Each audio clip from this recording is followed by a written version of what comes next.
Welcome to Pennsylvania Newsmakers, and as always, thanks for watching. Well, what about physicians and burnout?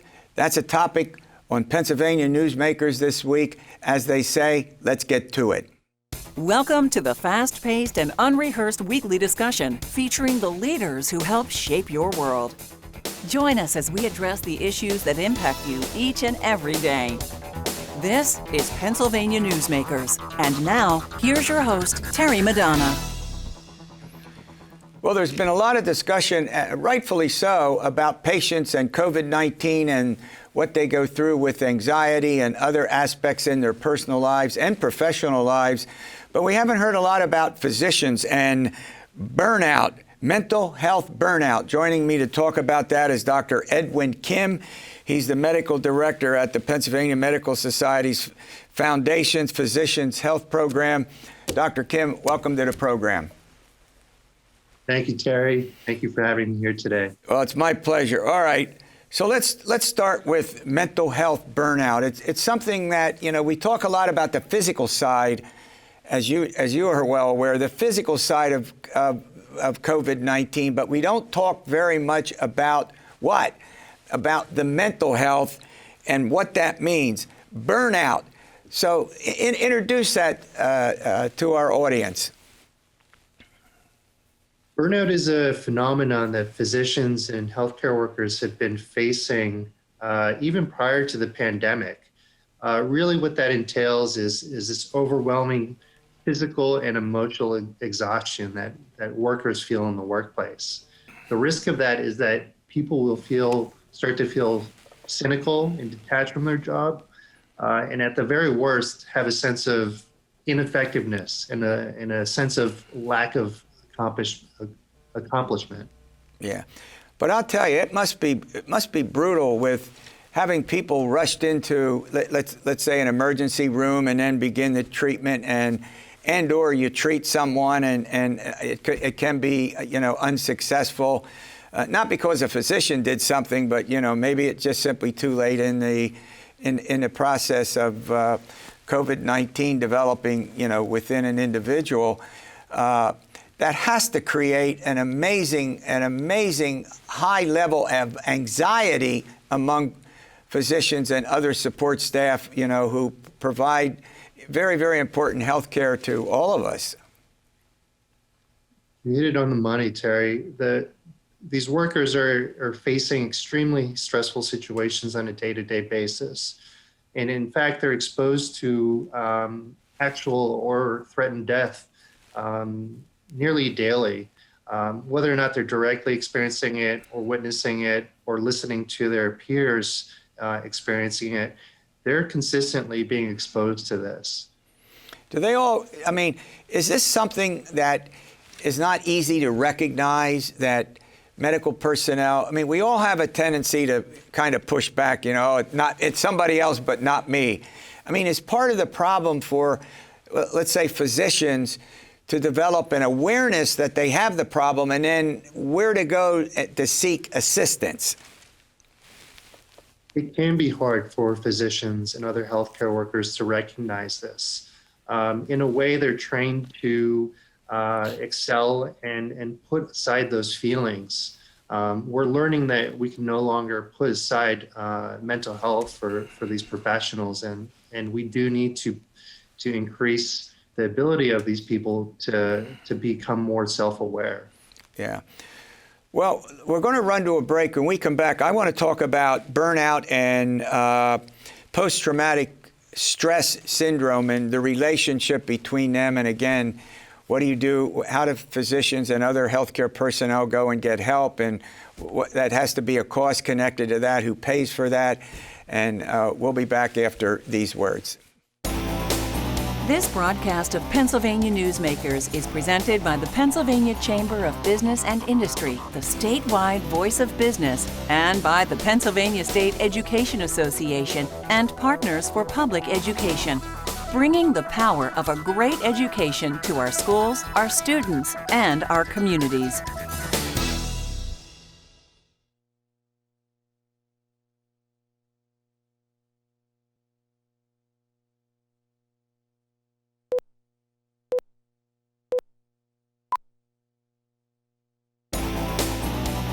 This broadcast of Pennsylvania Newsmakers is brought to you by the Pennsylvania Highway Information Association, the go-to source to learn about transportation projects and issues.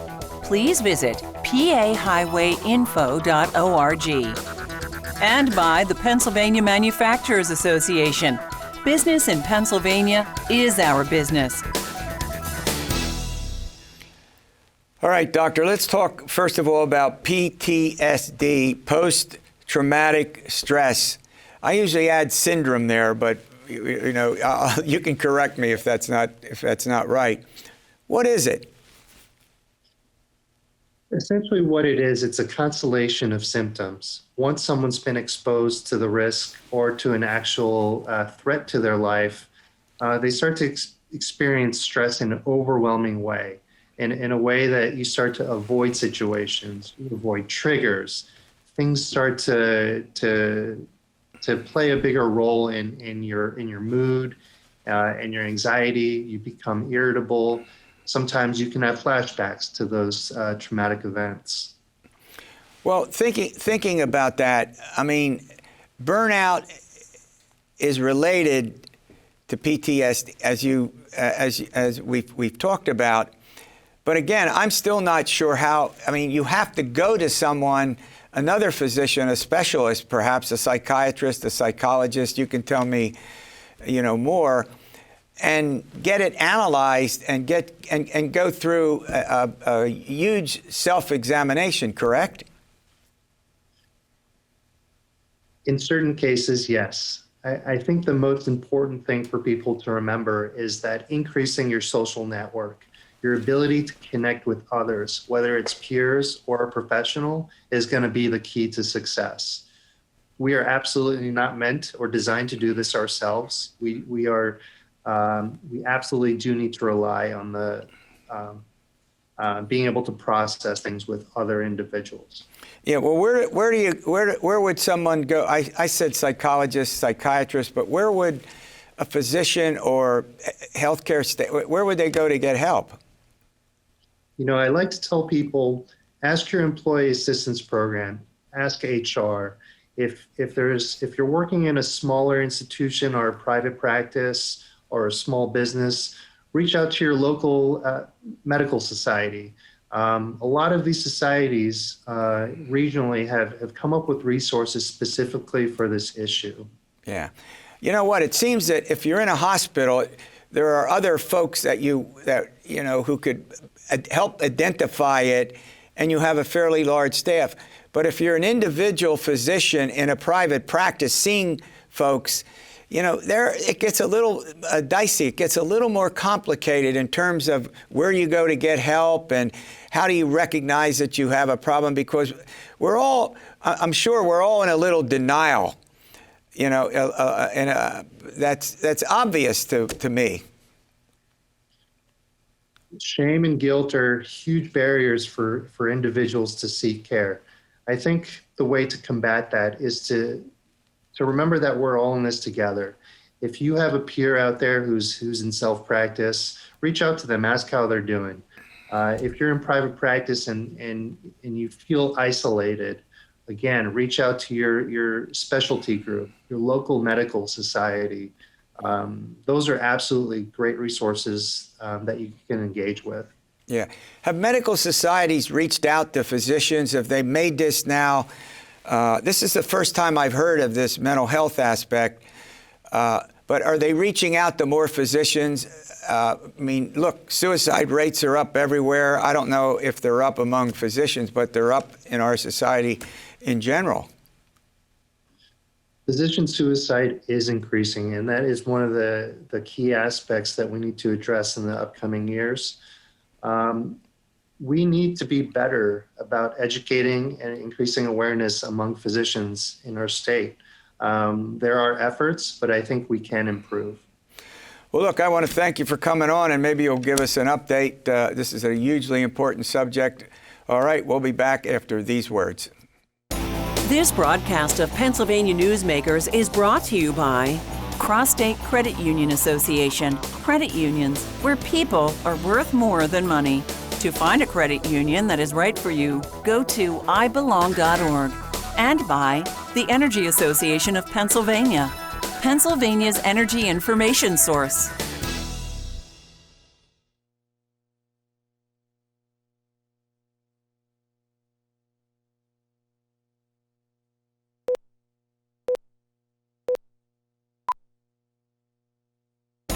This broadcast of Pennsylvania Newsmakers is brought to you by the Association of Pennsylvania State College and University Faculties, representing the faculty and coaches who are devoted to providing quality public higher education for Pennsylvania's college students. Okay. All right, we're going to talk about the legal profession now. Again, the legal profession has been significantly affected by COVID-19, and joining me to talk about that is David Schwager. He's the president of the Pennsylvania Bar Association. And I'll tell you something, David, it's affected courts, it's affected lawyers and business. There's been an increase in certain kinds of activity involving lawyers, and it's difficult to know how it's all going to get resolved. Well, it'll get resolved when the pandemic goes away. So let me start out, and I want to read something that you wrote, and you can tell me about this. The COVID-19 pandemic has demonstrated that not all courts, government, and filing offices and law firms were prepared for the remote practice of law. Yes, that's exactly right. We had many courts and government offices had the technology to provide secure electronic filing and video capabilities to conduct court proceedings. Many government filing offices were ready for electronic filing. Law firms were ready for their staffs to work remotely and for electronic appearances and filing. But many were not, and the capabilities are not consistent across, and even within, in some cases, Pennsylvania's 67 counties. And if these and other challenges aren't overcome, adverse consequences could befall our citizens and families at a time when they're the most vulnerable. Yeah, I mean, in my conversation with some of the attorneys, I live in Lancaster, and they said, jury trials, putting people right next to each other. And they had that was just one area where they had to work out in accommodations, and some trials were turned over to judges instead of, a jury. Some were just simply postponed, and that's not good.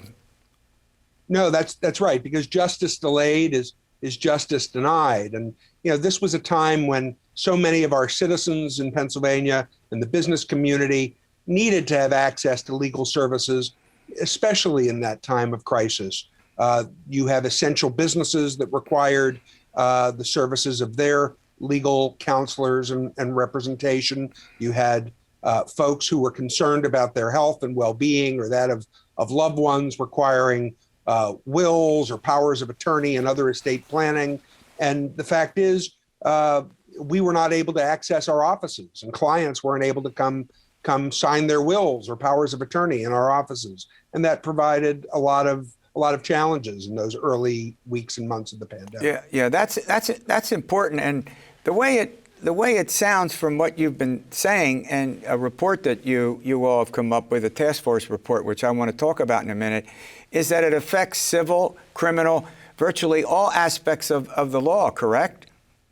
That's exactly correct. Now, the criminal cases, in many cases, were continue to be pushed along because there are significant Pennsylvania rules limiting the time frame within which you have to prosecute a case.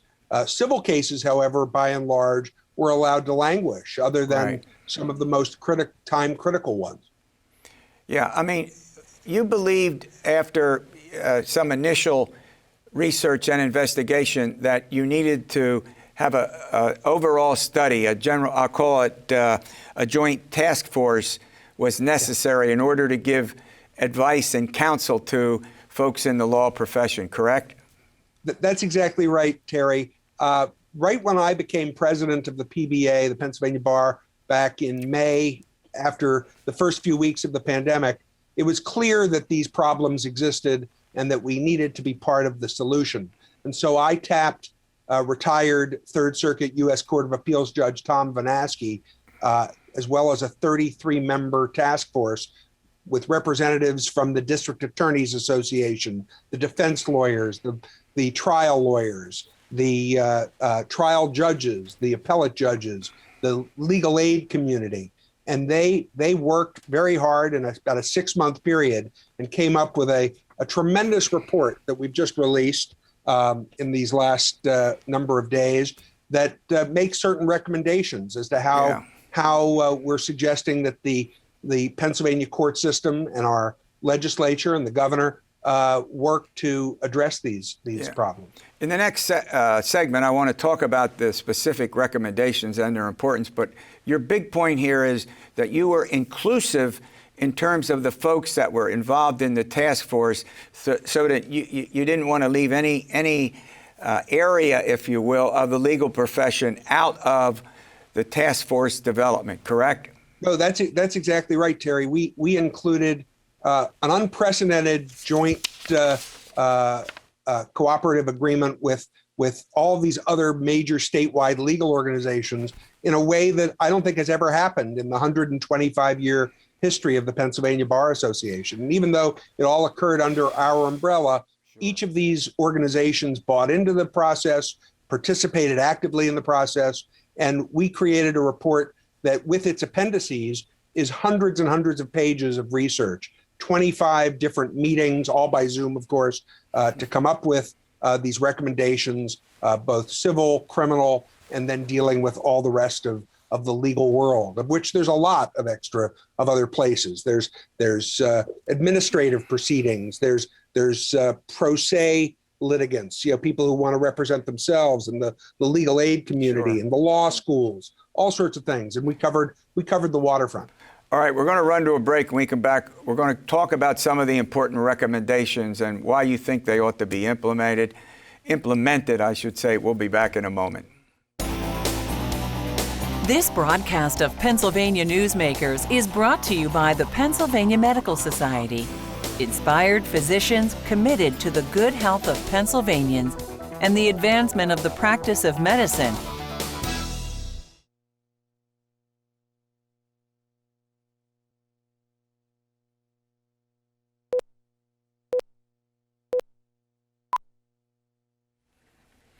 All right, we're continuing our discussion about the legal profession and the impact of COVID-19, and the joint task force that David talked about a minute or so ago produced some very, very important recommendations that not only affect the legal community, but have a big impact on those of, I'll call us consumers. Does that work? Or clients, whatever term you want to use. Go ahead, sir.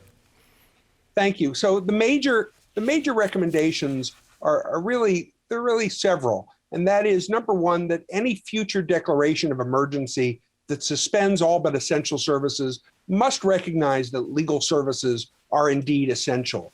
During this most recent pandemic and the declaration of emergency, we were the only state of all the states to which Pennsylvania is contiguous in which legal services was not deemed to be essential.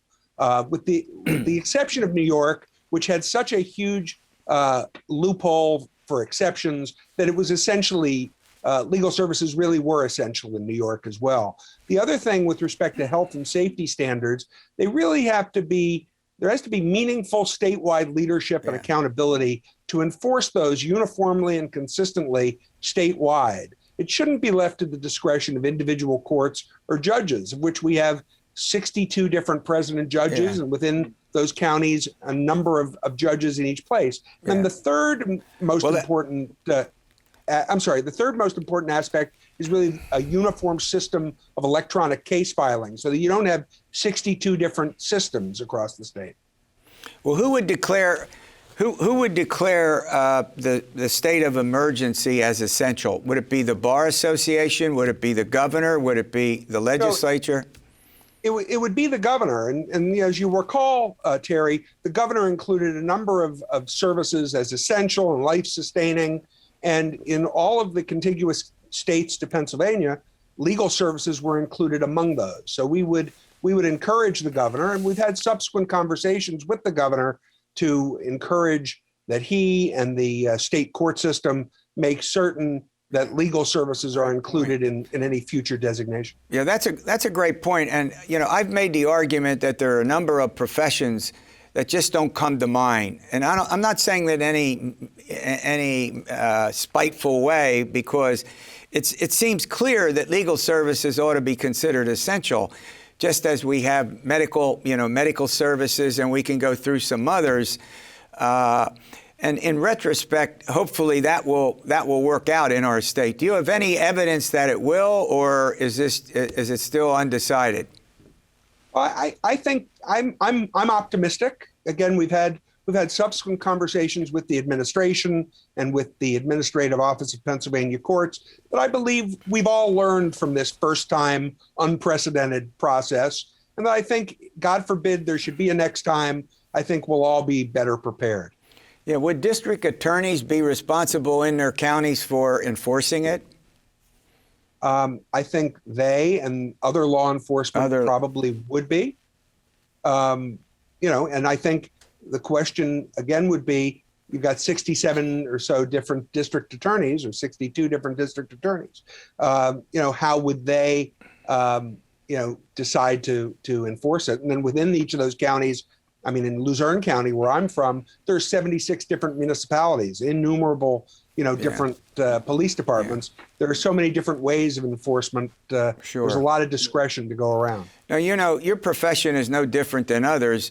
There's a technology consideration, but there's also a space consideration where you might have to increase ventilation. You might have to make sure that the facilities can be clean, scrubbed clean, and a whole variety of things that we normally don't think about as adding to the cost of something. Just like the schools, the same situation for the schools with space, with the cost of doing what? Of sanitizing after each class. This gets really complicated, but it also gets expensive. It does. And the problem is figuring out where the money's going to come from, because obviously government at all levels is having economic pressures like we've never heard before. But the judicial branch of government in Pennsylvania is equal to the legislature and the executive branch, but its budget has faced hardship these past 4 years. The past 4 Commonwealth budgets have contained no increase in funding. And Right. If we hope to achieve any of these innovations to our system, we're going to probably need some additional funds, which I presume will require some additional help from the federal government and an additional commitment from the state Right. government to accomplish. Okay. Well, look, I want to thank you for coming on. This has been a very important learning experience for all of us, I'll put it that way. All right, we'll see you next week for another edition of Pennsylvania Newsmakers, and as always, stay well.